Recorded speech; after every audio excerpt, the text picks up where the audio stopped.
Baik, kembali lagi dengan saya Fitran Bahrul Rozi.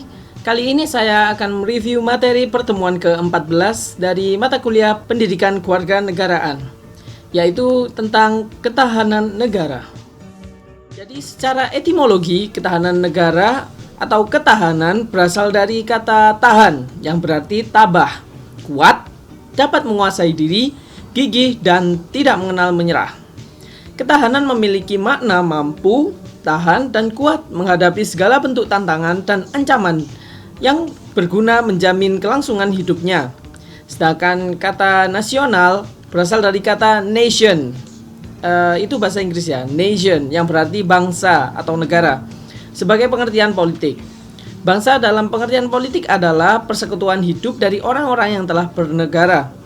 Ketahanan nasional secara etimologi dapat diartikan sebagai mampu, kuat, dan tangguh dari sebuah bangsa dalam pengertian politik.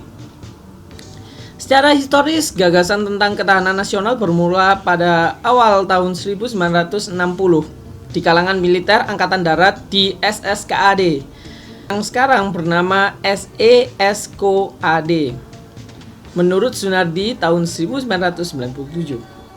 Masa itu sedang meluasnya pengaruh komunisme yang berasal dari Uni Soviet dan Cina.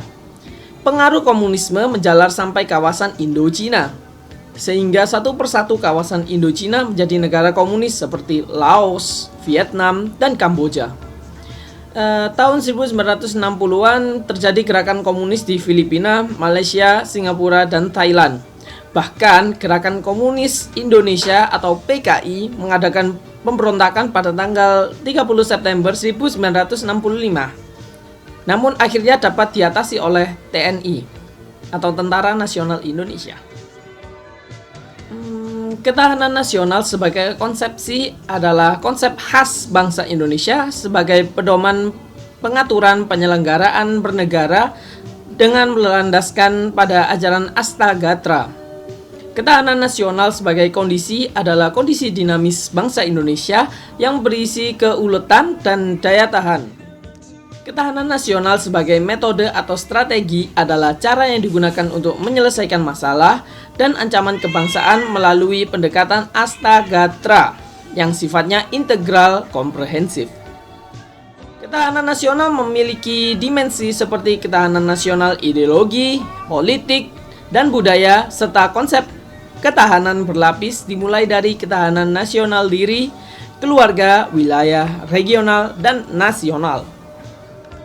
Inti dari ketahanan nasional Indonesia adalah kemampuan yang dimiliki bangsa dan negara dalam menghadapi segala bentuk ancaman yang dewasa ini spektrumnya semakin luas dan kompleks ya, baik dalam bentuk ancaman militer maupun non-militer.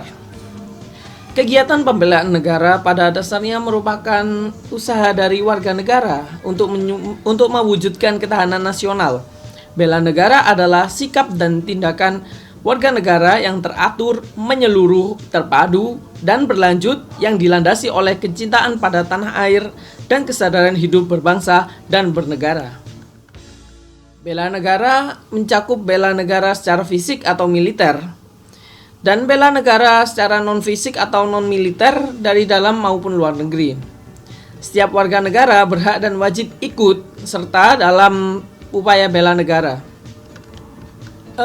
Bela negara secara fisik yaitu dengan cara memanggul senjata atau mengangkat senjata. Makanya disebut dengan angkatan bersenjata. Untuk menghadapi serangan atau agresi musuh. Bela negara secara fisik dilakukan untuk menghadapi ancaman dari luar, dominan dari luar ya.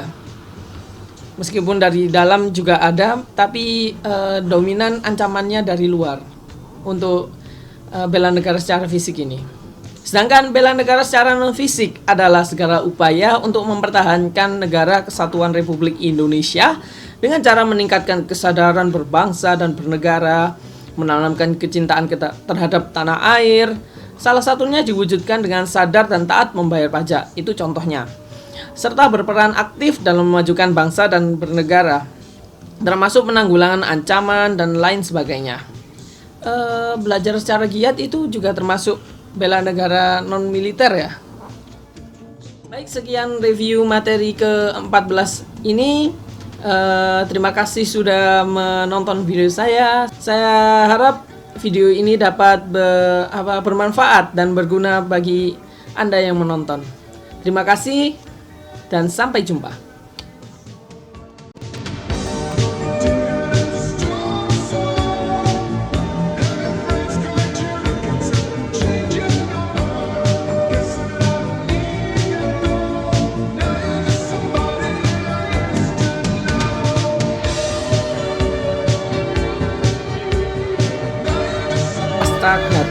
Astaghfirullah.